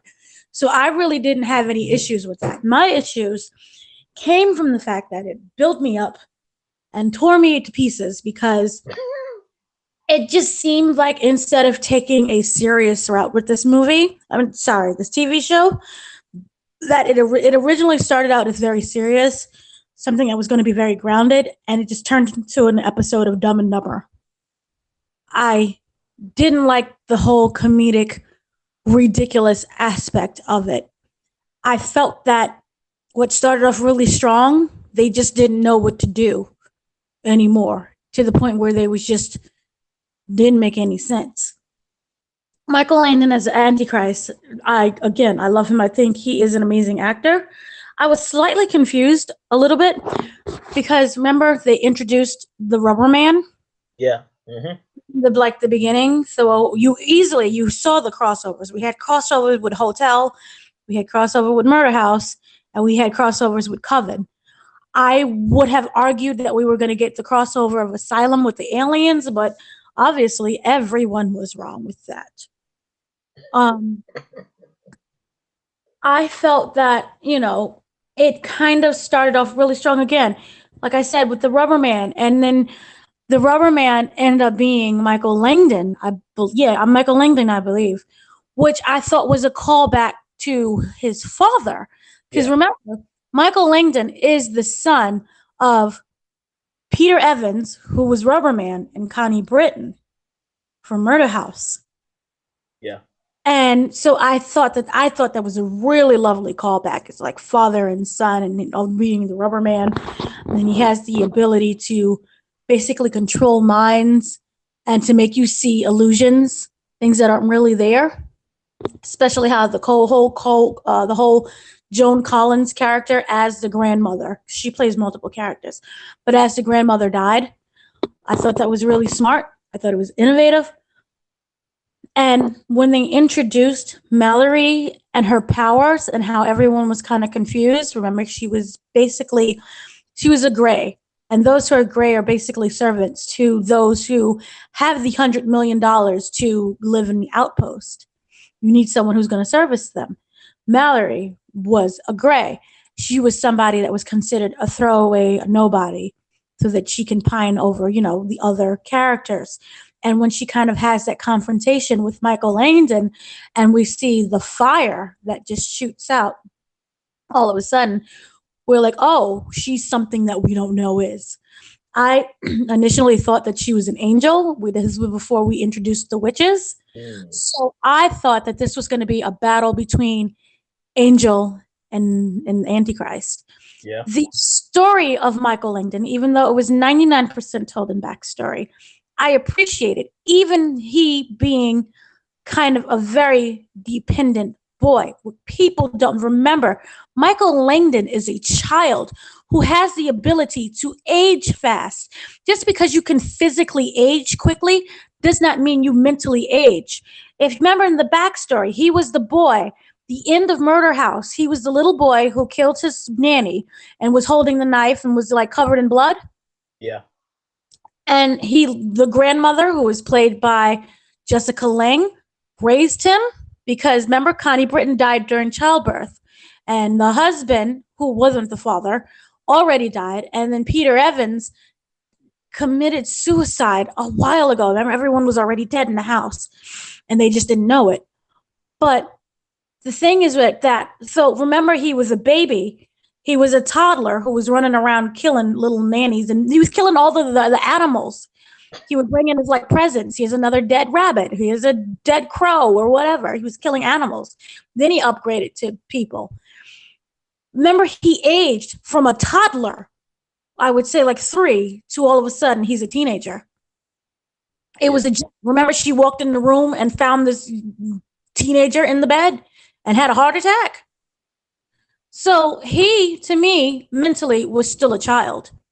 Also, I thought that they was trying to show a correlation between, and now forgive me, anyone who is a theologist, I failed Bible still, but I felt that they was trying to do some type of parallel story between him and Jesus, where Jesus was also a kid. If you believe in that, he was also a kid who found out his destiny of who he really was, who was the savior, as a child.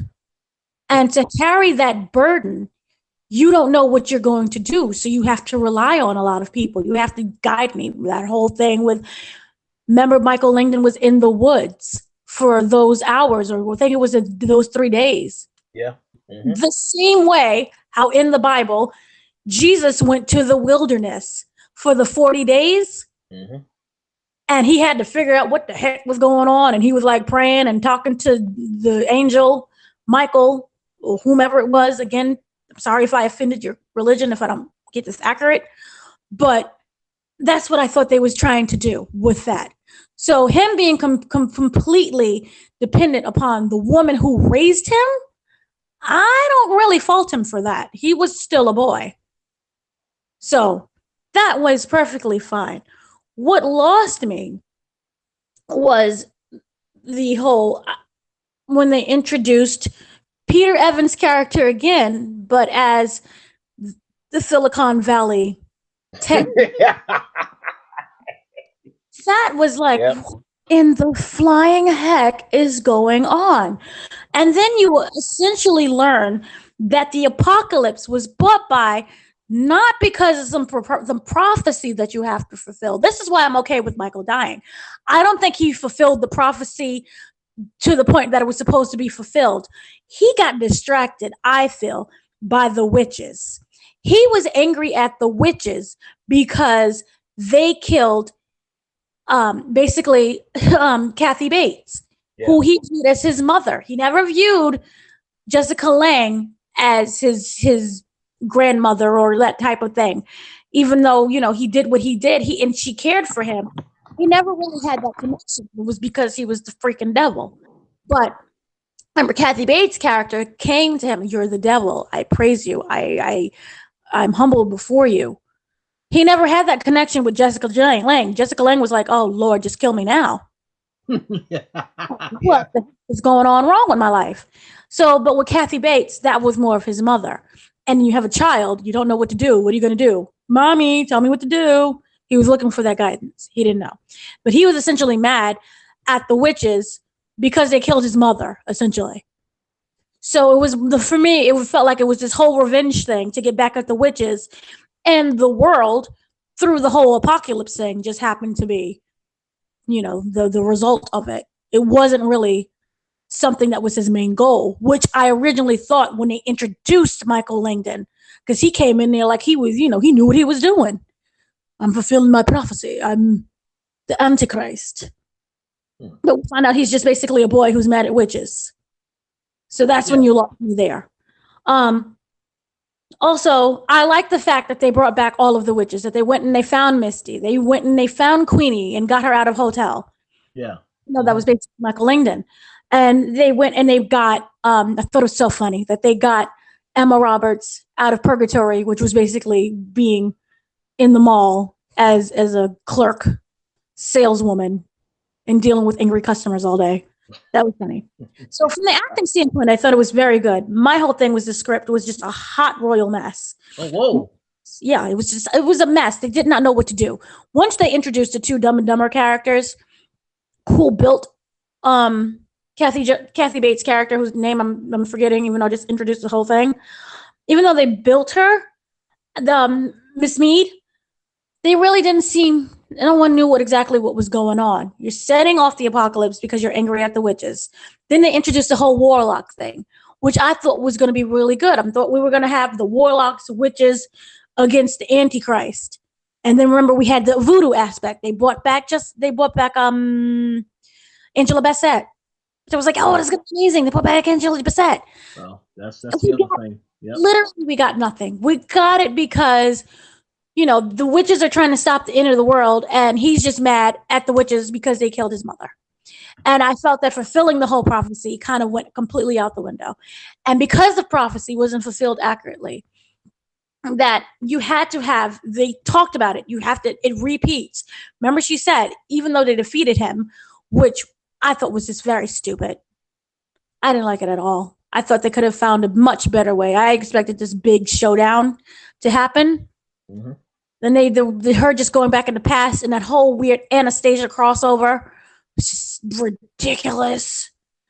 But because he didn't fulfill the prophecy, because I think he was just really confused and didn't know how to fulfill it properly and got distracted by the witches, that cycle needed to repeat. And you needed to have the boy come back again. And for people to understand what was going on, they needed to show how it repeats and him and the baby killing the nanny again. I see what you're saying. Yeah. And crows and hi, we're here to worship your son. That needed to happen. Because at the end of the day, it's a prophecy. You can't change the prophecy because it's not destroyed. It never really was destroyed. And then, he didn't really fulfill it the proper way. So I didn't mind the end.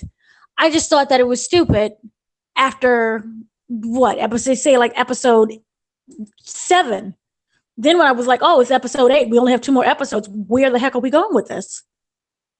It just got really good, and then it unnecessarily dragged out. And then it just got stupid. That was my problem. Yeah. But on the plus side, I like the acting.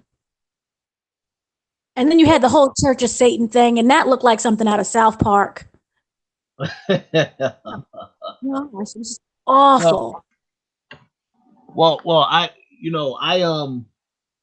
think that you brought a lot of points to the table, which now that you mentioned some of those points, now I am more disappointed because the angel thing, that definitely, absolutely 100% would have been excellent because you're talking about Satan, you're talking about devils.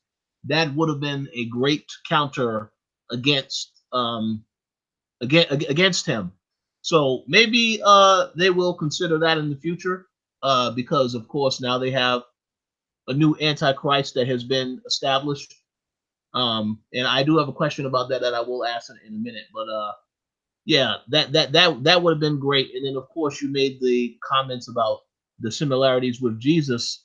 That also would have been great if they were essentially going to take that route. But as you said, yeah, he was only focused on the witches. He had a grudge against them.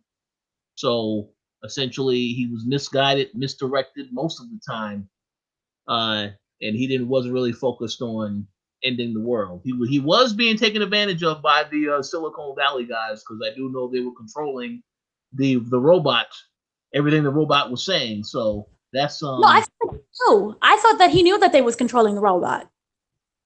Oh, you think he knew? He came to them to recreate her. So I'm pretty sure in their discussions, he was like, I'm going to have to control this. Again, I thought was really stupid. Because didn't they download all of her memories? That's what they had said. But I didn't understand where they were going with introducing those characters in the first place. Stupid. So stupid. Well, I guess that was to show who created the outposts. But even when you had the whole outpost, Remember the Commanders? Remember when they did that scene when everyone was dressed in those like Men in Black type suits with the helmets that was looking all nice and fashionable? Yeah. They didn't really go into that. Yeah, that's true. That's true. Well, I mean, well, my guess is, I mean, I would assume that some of these characters are going to be revisited again in other seasons, right? Because he has 2 other seasons that he's been greenlit to do. He's greenlit to do 2 other seasons, and I'm really good. And I'm like, I don't. What are they gonna do? More Illuminati? And the Illuminati? It was like, you got to be joking. It was terrible. Yeah, yeah. I didn't understand what that was all about. The question, okay, the question I wanted to ask is, what do you think is going to be next now? Because I mean, the apocalypse thing. So now that you mean the whole thing that you've done the apocalypse, what could he possibly do now next, as far as ideas? And do you think that this Antichrist thing is going to be revisited again with the new Antichrist? Good heavens, I hope not. I wouldn't mind if Apocalypse was season 10 and obviously much stronger.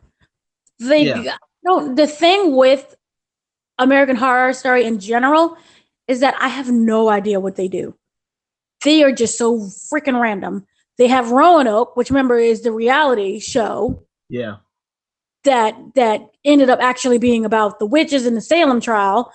And then you go from that, and then you'll have that whole thing with Murder House, where everyone's already dead in the school shooting. Then you'll just randomly drop into witches and the covens, and you got some warlocks. So I cannot predict anything. And I know that the theory some people have is that it represents the whole thing is that everyone's in hell, and it's supposed to represent all the different layers of hell from like Dante's Inferno. I don't know. I just don't know. Yeah, the good thing about him is that it always kind of gets excited for what you can think that is the next one, but also the bad thing is you just don't know what is the next one, and then you get something really promising like Apocalypse, and it's a mess, or you get like random like Freak Show. Where does Freak Show fit in? Yes, characters connect, but freaking Freak Show, just don't take me any back. I'm tired of going to the past. I'm really past.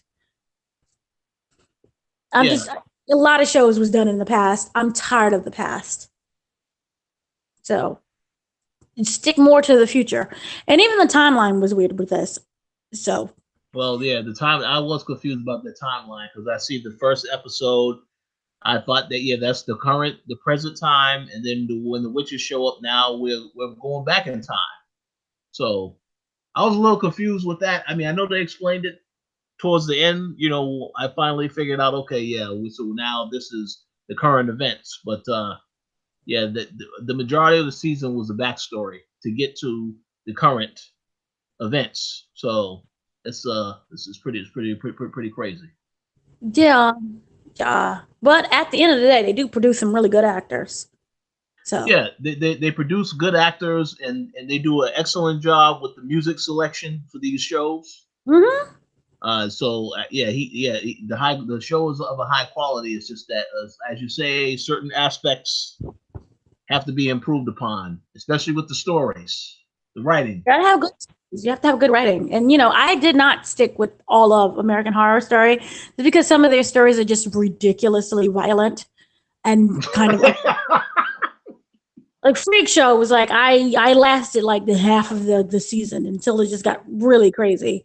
Well, you said you enjoyed Cult, right? You enjoyed the Cult season. Cult, I love Cult with all of my heart.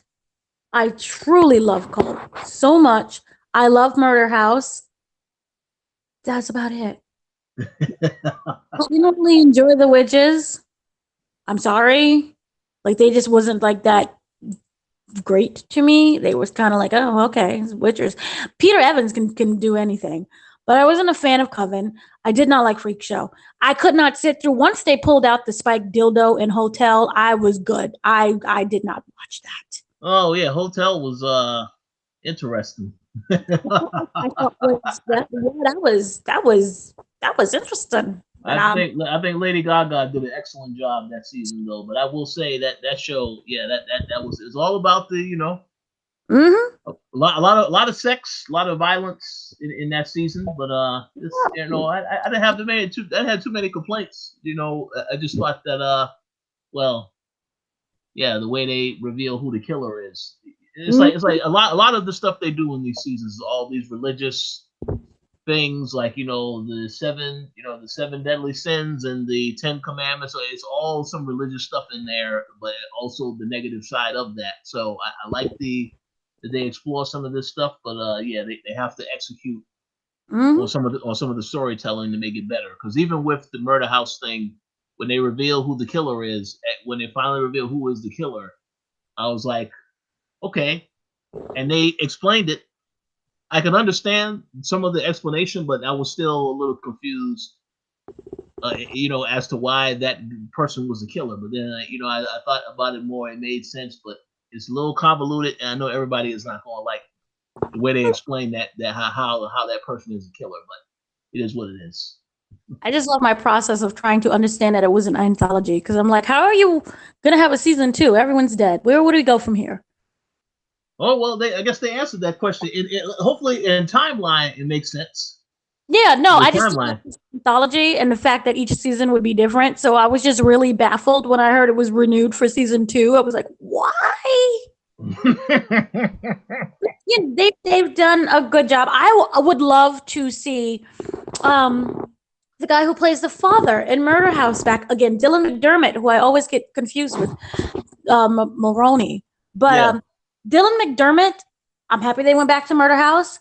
It just showed how much I really miss his character, and I hope for the next seasons that they bring him back as another character. And I miss Britton. She needs to come back again as well. I love 911. She needs to go back on that show too, but she also needs to do American Horror Story as well. And I really need to see Curdy Fern in the upcoming seasons. Well, I think he's definitely going to be. I mean, they introduced him in this season as a new addition to the cast, so I think he's definitely going to be in the next couple ones. He's just amazing. Yeah, and of course, as you said, Mr. Evans Peter, or Peter Evans, I believe it's Evans Peter. Oh, the other thing that really bothered me was that I waited so long to get a scene with Peter Evans and Cody Fern together, and it disappointed me. The fact that he saw his son and he just basically rejected him, that broke my heart. Well. I mean, hey, listen, they could still they're gonna have more scenes together, but yeah, I can understand why that is disappointing, because he wasn't accepting of the kid either, and that's pretty. It had to be a horrible feeling for him to have. So I will say this though, and I understand that, as you said, the character is crying out, needing guidance. I sincerely hope that whatever they are going to do with Ezra's role in Crimes of Grindelwald, that character moving forward, I would like to hope that character, he takes a lot more actions into his hands as well. So it's not just, I need to find out, my mother, I need to find out who I am. He also taken action as well. That's why I think that's a little different than how they handled this character, because this character spent a lot of time. Where's Kathy Bates? I need her guidance. So, but I like the whole guidance thing, and I think that in Grindelwald, in the upcoming one, whatever it is titled next, Fantastic Beasts series, that we're going to see the relationship between Ezra Miller and Johnny Depp. Yeah, that would be beautiful. And I remember, at the end of the day, Ezra, his character, is just basically looking for someone to love him and to be a part of a family. Yeah. I'm not going to spoil how that ends up happening, or if it does. Well, don't do that for those watching, because they read the books. No. And they screwed up too. Don't worry, they screwed up with a lot of things in Crimes of Grindelwald, especially with storyline. But freaking heck. But the point that there's a point that I'm getting to, is that we're gonna see that, and even though the Antichrist again was kind of really stuck with being lost and him trying to find his way, I really feel that it was kind of necessary because again, technically he was still a toddler. Yeah. You're right about that. He was a toddler. He just happened to age the next day. But he is a toddler, which people forget. Yeah, no, you're right about that. Absolutely. Yes. So I think we'll be. I just was really just disappointed in this whole season of Apocalypse. So angry. Like it got me just angry. Because you had all these wonderful, you had the warlocks. I was there for Billy Porter. Billy Porter was just amazing. Yeah, and you didn't even get to see how he took them out. You just saw, oh, they dead. That's it.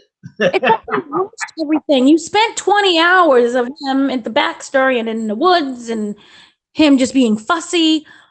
But I really liked the episode where he was in Murder House. He went on that trip with Emma Roberts. I mean that I think made the episode a little. So he did get his time to shine, but I didn't like the fact that when he got taken out, it happened off camera. You see him again, this character's dead. So yeah, that was a little disappointing to see that. You introduced fabulous warlocks, and then you just leave me. That just didn't work at all for me. But hopefully next season sucks, and they take their time. And they figure out how to tell a story in completion within 10 episodes. I agree. But I do appreciate that they tied this directly to Murder House and that we found out what happened to the baby. Yeah, I agree. I agree 100%. So, yeah. Yeah. So, any last thoughts that you have, Mr. Bailey? Oh, no. I don't have any thoughts. I did want to say I want to give a shout out to all the people that are listening. If they were watching the show, we appreciate the continued support. I am going to see Creed 2 tomorrow night, so I hopefully I can be thankful for watching a good movie. But if it's not and the movie is garbage, you will hear about that on the next episode. Adrian! I'm seeing my movie, Adrian. Sorry. I have no intentions of seeing that movie. But yeah. We'll see. We'll see. So congratulations and good luck with that. Hopefully there'll be better movies out there. But yeah, we'll be back next week with another edition of MovieCast. The Adrian edition. I am not original anymore. I'm going to just rehash what I already seen. Once again, thank you for listening. I am Dana Abba Hoo-ha, whatever my last name is, and that's Richard Bailey Jr. So, thank you. Thank you all for listening. We'll talk to you next week. Yes.